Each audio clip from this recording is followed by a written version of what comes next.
तो कल हम लोगों ने अनुसूचित लिखने के लिए क्या किया था, काम किया था। आज हम लोग क्या करते हैं, जो सूत्र दिया हुआ उसका IUP से नाम लिखना जानते हैं, वो कैसे लिखेंगे। चलिए शुरू करते हैं। तो देखिए यहाँ पे C2H5Br, इसका क्या लिखना है, हमें नाम लिखना है। तो क्या करेंगे, सबसे पहला काम, ये क्या लगा हुआ है, ब्रोमो, मतलब हेलोजन ग्रुप का, ठीक है।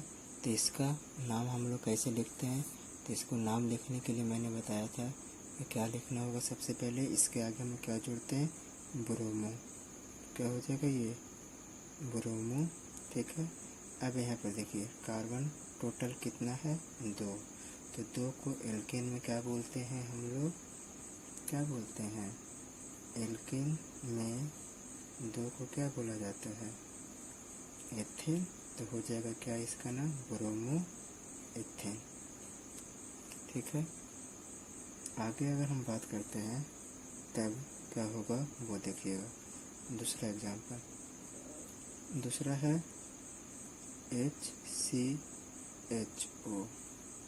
ठीक है। तो ये लगा हुआ क्या, एल्डिहाइड, ठीक है ना। क्या है, एल्डिहाइड। एल्डिहाइड में हम लोग क्या जोड़ते हैं, लास्ट में आल जोड़ते हैं, ठीक है। अब यहाँ पे कार्बन कितना है, 1 है। तो 1 को एल्केन में क्या बोलते हैं हम लोग, क्या, मेथेन, ठीक है। अब प्लस में क्या जोड़ देना है, अल। तो क्या बन जाएगा ये, मेथेनल, ठीक है। आगे एग्जाम्पल है C2H5OH, ये सब क्या लिखा हुआ, IUP से नेम है, ठीक है। ये भी IUP से नेम, ये भी IUP से नेम। तो C2H5OH, इसका नाम क्या हो जाएगा, देखिए यहाँ पे सबसे पहला ये कौन सा ग्रुप का, एल्कोहल समूह का है, ठीक है। तो इसका नाम के लिए हम लोग क्या जोड़ते हैं, लास्ट में ऑल। यहाँ पे कार्बन की संख्या कितना, 2 को क्या बोलते हैं, एल्केन में एथेन, ठीक है। अब प्लस में क्या जोड़ देना है, लास्ट में ऑल। तो क्या बन जाएगा, तो इसका हो जाएगा एथेनॉल, ठीक है। आगे दूसरा एग्जांपल है CH3COOH। अब यहाँ पर ये कार्बोक्सिलिक अम्ल है, क्योंकि लास्ट में क्या लगा हुआ है, COOH। जब ये लगा होता है तो इसको हम लोग क्या बोलते हैं, कार्बोक्सिलिक अम्ल का ये है।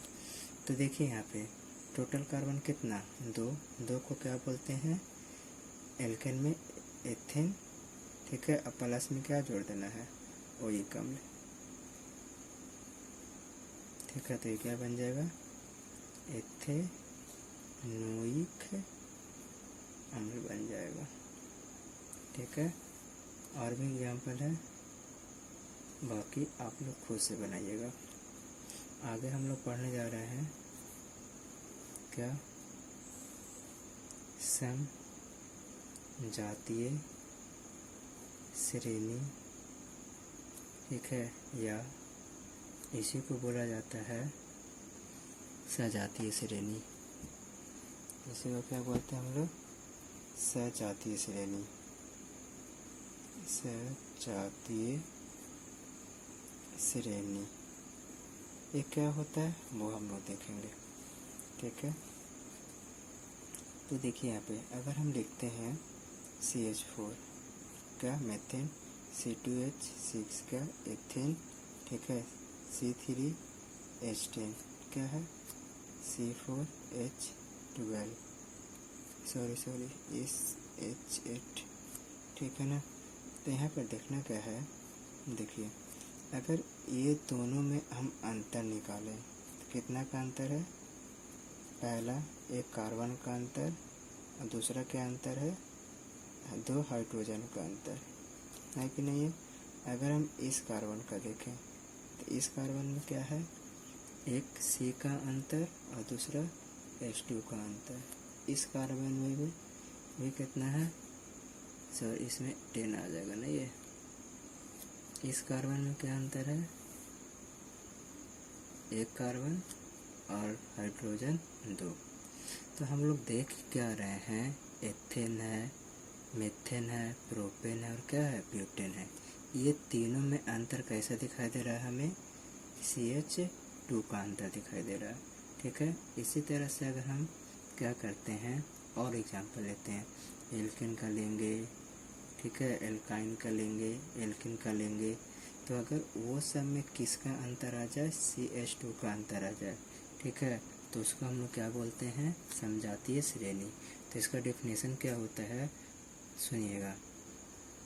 बोला क्या जाता है कि अगर किसी कार्बनिक यौगिक में, ठीक है, किसी कार्बनिक यौगिक में किसका अंतर आता है, किसका, CH2 का अंतर होता है, ठीक है, तो उसको हम लोग क्या बोलते हैं, समजातीय श्रेणी बोलते हैं। तो यानी क्या लिखेंगे इसका डेफिनेशन हम लोग, देखिएगा, वैसा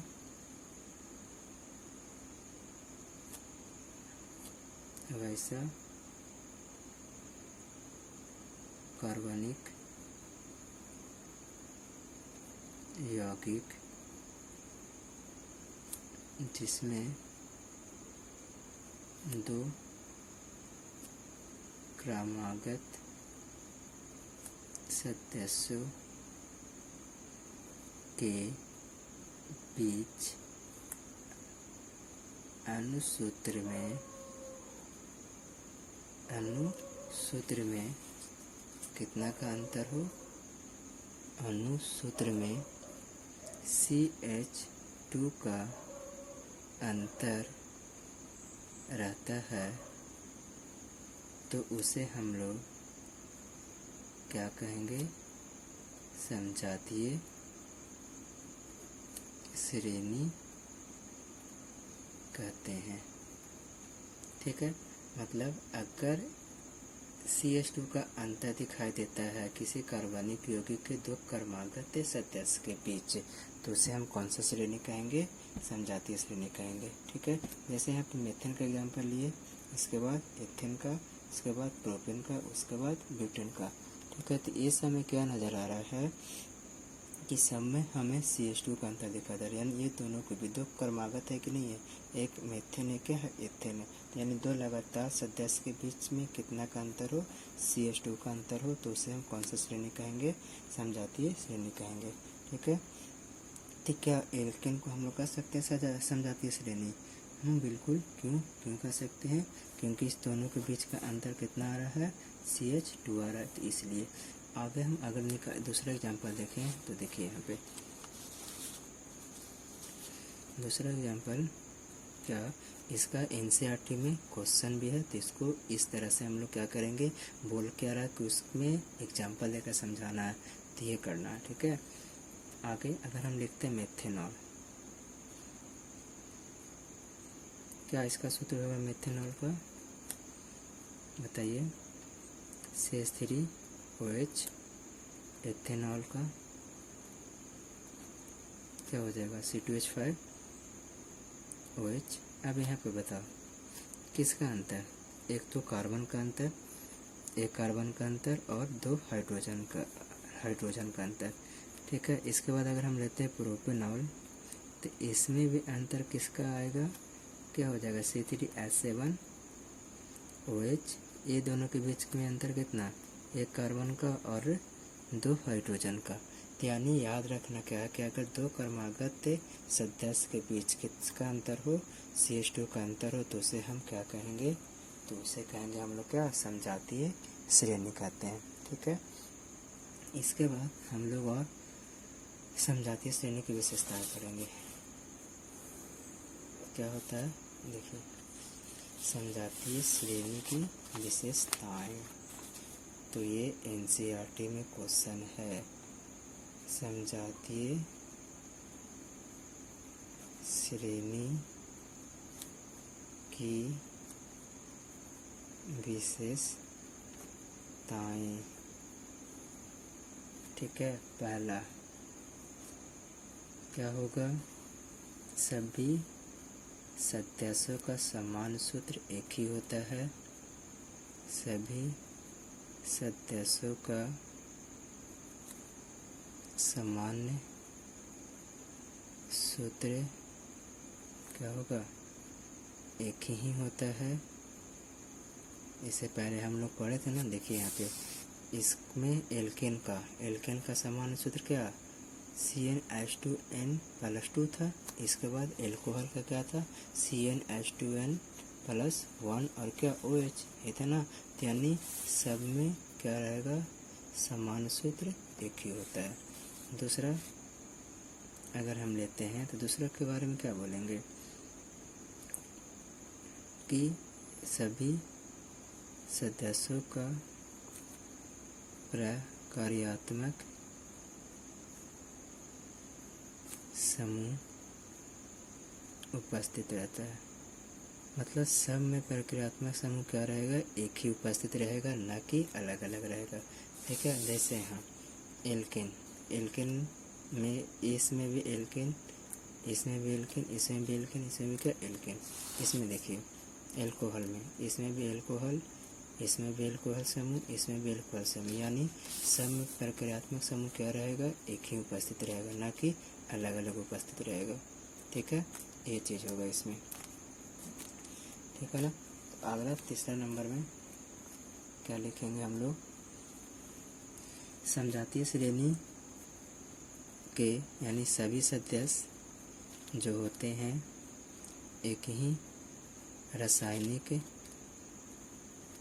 गुण क्या करेंगे, दर्शाते हैं। मतलब जितना भी सदस्य है उनका जो गुण होगा, रासायनिक गुण होगा, कैसा होगा, एक ही होगा। ठीक है। 4 नंबर क्या बोलेंगे कि समजातीय श्रेणी में दो क्रमागत सदस्य के बीच या सदस्यों के बीच का अंतर क्या होता है, CH2 होता है। ठीक है। और क्या लिखेंगे 5 नंबर में, समजातीय श्रेणी के सभी सदस्यों को एक विधि से बनाया जा सकता है। मतलब समजातीय श्रेणी में जो सदस्य होगा, सभी सदस्य को क्या किया जाता है, एक ही विधि से क्या किया जाएगा, बनाया जाता है। ठीक है। तो ये पास हो गया। और ये NCERT का क्वेश्चन क्या कि पूछा जाता है कि बताइए कि समजातीय श्रेणी क्या होता है। ठीक है, ये पूछेगा। इसके बाद पूछता है कि समजातीय श्रेणी का क्या, समजातीय श्रेणी का पूछेगा क्या, ये समजातीय श्रेणी की विशेषताएं बताएं, ये पूछता है। ठीक है। तो यहाँ तक ये इसका आपका पार्ट कंप्लीट हो गया कि नेमिंग कैसे करते हैं, नामकरण कैसे करते थे, ये कंप्लीट हो गया। NCERT का जितना भी क्वेश्चन है आपका ये इससे बन जाएगा। ठीक है। इसके बाद हम लोग पढ़ने वाले हैं आगे क्या, आगे हम लोग पढ़ेंगे कार्बन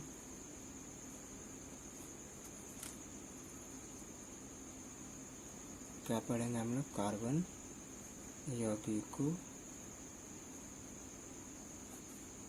के रासायनिक गुणधर्म, ये पढ़ेंगे। ठीक है। और इसमें पहला नंबर में आता है क्या, दहन। ठीक है, जिसको बोला जाता है इंग्लिश में कंबसन। क्या बोलेंगे हम लोग इसको, इंग्लिश में कंबसन बोलते हैं। तो ये होता क्या है वो सुनिएगा। ठीक है। तो हम लोग करते क्या हैं, तो कार्बन ऑक्सीजन की उपस्थिति में जलकर क्या करेगा, ऊष्मा और प्रकाश देता है। ठीक है। तो यानी यहाँ पे क्या लिखेंगे हम कि जब हम कार्बन को क्या करते हैं, ऑक्सीजन की उपस्थिति में गर्म करते हैं। ठीक है, यानी जलता है ऑक्सीजन की उपस्थिति में, तो ये क्या बनता है, CO2 प्लस में क्या, ऊष्मा एवं और क्या देता है, ये प्रकाश देता है। ठीक है। तो क्या बोलेंगे हम लोग कि जब कार्बन को ऑक्सीजन की उपस्थिति में जलाया जाता है तो ये क्या करता है, ऊष्मा देता है और प्रकाश देता है। ठीक है, तो इससे हमें क्या बनता है, CO2 बनता है और यहाँ पे ऊष्मा और क्या, प्रकाश। ठीक है, तो क्या बोला जाएगा कि दहन क्या है, एक दहन एक ऑक्सीकरण क्या है, क्रिया है। ऑक्सीकरण क्या है, एक क्रिया है। ऑक्सीकरण का मतलब क्या, ऑक्सीजन जाकर क्या होता है, जुड़ता है। ठीक है, तो उसको हम लोग क्या कहते हैं, ऑक्सीकरण क्रिया का मतलब ऑक्सीकरण कहते हैं।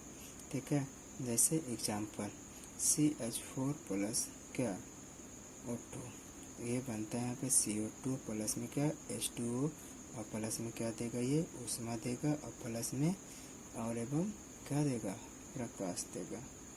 ठीक है, ये चीज होगा। आगे आगे क्या होता है, देखिएगा, मोस्ट इम्पॉर्टेंट चीज है ये कि जब क्या होता है, ऑक्सीजन,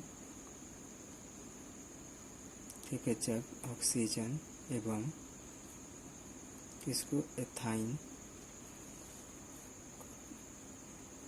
के मिश्रण का दहन, मिश्रण का क्या, दहन क्या कहलाएगा, ऑक्सी, ठीक है, एसिटाइलिन, ऑक्सी एसिटाइलिन ज्वाला उत्पन्न होता है। ठीक है, तो इसको याद रखना है। मतलब ऑक्सी एसिटाइलिन क्या होता है, तो जब हम ऑक्सीजन को क्या करते हैं, एथाइन के मिश्रण के साथ दहन करवाते हैं तो क्या बनता है, ऑक्सी एसिटाइलिन बनाता है। तो इसका उपयोग क्या होता है, तो इसका उपयोग होता है किसी धातु को क्या करने में, गलाने में या काटने में। ठीक है, या इसका बिल्डिंग में भी उपयोग किया जाता है। ठीक है, और इसका ताप जो होता है वो होता है लगभग 3000 डिग्री सेल्सियस। ठीक है ना, तो यहाँ पे क्या लिखेंगे, इसका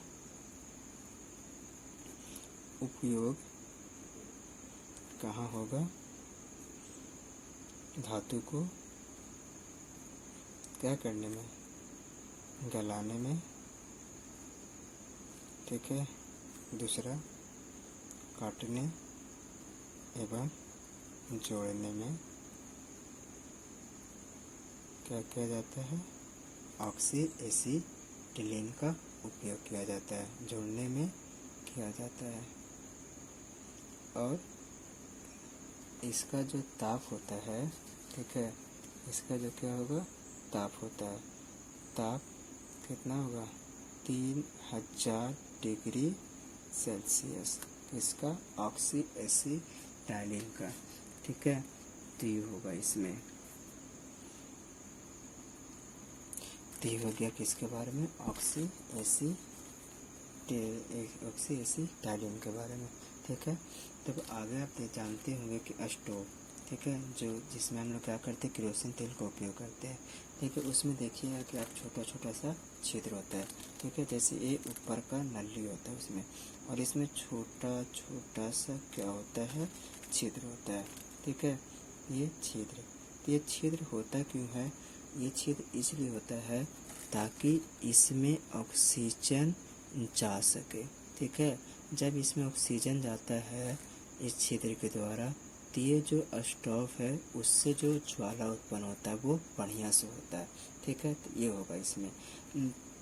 ठीक है ना, जैसे सिलेंडर, ये तो क्या हो गया, स्टोव हो गया। ठीक है, ये आप देखेंगे घर में क्या देखेंगे कि जो गैस का चूल्हा होता है, ठीक है, गैस वाला चूल्हा इस तरह से होता है। ठीक है ना, देखिए, और इसमें दो गो होता है क्या, चूल्हा जैसा, जिसमें हम लोग क्या करते हैं, खाना पकाते हैं। इसमें बहुत सारा क्या होता है, छिद्र होता है। ठीक है, इस तरह से बहुत सारा क्या होता है, छिद्र होता है। तो ये छिद्र होता क्यों है, ये छिद्र इसलिए होता है ताकि इसमें ऑक्सीजन आसानी से जा सके। ठीक है, ऑक्सीजन आसानी से जा सके और ये ज्वाला उत्पन्न कर सके। देखिएगा कि जब इसमें ऑक्सीजन आसानी से जाता है ना, तो इसका जो कलर है, यानी ये जो ज्वाला का कलर होता है वो होता है आपका कैसा, एकदम सा नीला जैसा होता है। ठीक है, तो स्टोव में या इसमें छिद्र क्यों होता है? छिद्र इसलिए होता है ताकि ऑक्सीजन आसानी से जा सके। ठीक है, और जब ऑक्सीजन आसानी से जाता है तो ये का जो ज्वाला होता है, ठीक है, तो वो कैसा होता है, नीला रंग का। आगे देखिएगा कि जब ऑक्सीजन सही से नहीं मिलता है, ठीक है, जब ऑक्सीजन सही से नहीं मिलता है, ठीक है, यानी अपर्याप्त होता है, तो इसका जो ज्वाला का रंग होता है वो कैसा हो जाता है, पीला हो जाता है। ठीक है, अगर पूछा जाए कि बताओ कि ज्वाला का रंग नीला है, मतलब क्या, इसको ऑक्सीजन क्या हो रहा होगा, पर्याप्त मिल रहा होगा, बोल सकते हैं ना। अगर ज्वाला का रंग कैसा हो, पीला हो, तो यानी क्या बोलेंगे, ऑक्सीजन पर्याप्त नहीं मिल रहा है। बस ये दो को बात याद रखेंगे हम लोग। ठीक है, तो आगे देखिए एक और है, यदि कभी बर्तन के तले, ठीक है, काला दिखाई देता है। देखे होंगे कि जब भी मम्मी खाना बनाती है, ठीक है, तो पहले क्या होता था, चूल्हा का हम लोग उपयोग करते थे, तो उस चूल्हा में ऑक्सीजन आसानी से नहीं मिल पाता था, जिसके कारण बर्तन के पेंदे पर कारक जम जाता था। कैसा कलर का, तो काला रंग का। ठीक है, कैसा कलर का, काले रंग का।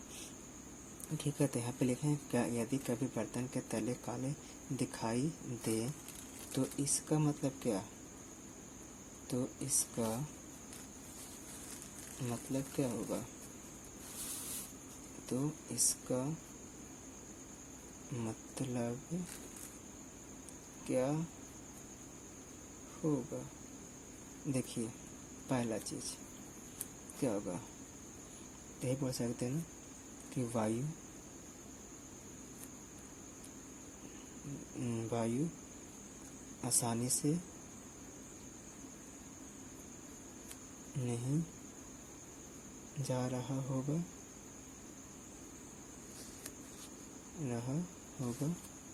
दूसरा चीज क्या बोलेंगे, ईंधन का व्यर्थ खर्च हो रहा है। ठीक है, ये बोलेंगे इसका मतलब।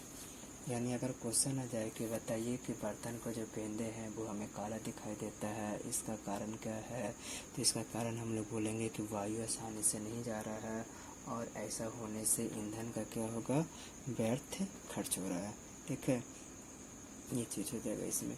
आगे क्या होता है कि कोयला आप देखे होंगे, पेट्रोल भी देखे होंगे, ठीक है, तो उसमें होता है क्या कि कुछ मात्रा में नाइट्रोजन होता है और सल्फर होता है। ठीक है, जैसे अगर हम क्या बोले, कोयला और क्या, कोयला और क्या, पेट्रोल। ठीक है, ये दोनों में होता है क्या कि कुछ मात्रा में क्या होते हैं, सल्फर तथा क्या, नाइट्रोजन होते हैं। ठीक है, तो यानी इसमें क्या होगा, नाइट्रोजन और कुछ मात्रा में सल्फर होते हैं। ठीक है, लेकिन जब इनका दहन होता है, ठीक है, क्या होता है, इनका दहन होता है, तो नाइट्रोजन का ऑक्साइड और सल्फर का ऑक्साइड का निर्माण होता है। ठीक है ना, यानी इसका दहन होता है, यानी कोयला का दहन होता है और किसका, पेट्रोल का दहन होता है। तो दहन जब होता है तो क्या बन जाता है, सल्फर का ऑक्साइड और साथ में क्या, नाइट्रोजन का ऑक्साइड। ठीक है, जो कि क्या है, पर्यावरण में प्रमुख प्रदूषक है। यानी ये सब क्या करते हैं, पर्यावरण को दूषित करते हैं। मतलब जब इसका दहन होगा, ठीक है, पेट्रोल का और किसका, कोयला का, तो ये क्या बनेगा, सल्फर का ऑक्साइड और साथ में नाइट्रोजन का ऑक्साइड, ठीक है ना। और ऐसा होने से क्या होगा कि ये हमारे पर्यावरण को प्रदूषित करते हैं, ठीक है। तो या इसको हम लोग बोलते हैं ये प्रमुख प्रदूषक है। और ये भी याद रखिएगा कि जो अम्ल वर्षा होता है इसी के ऑक्साइड के कारण होता है, ठीक है। आज के लिए इतना ही।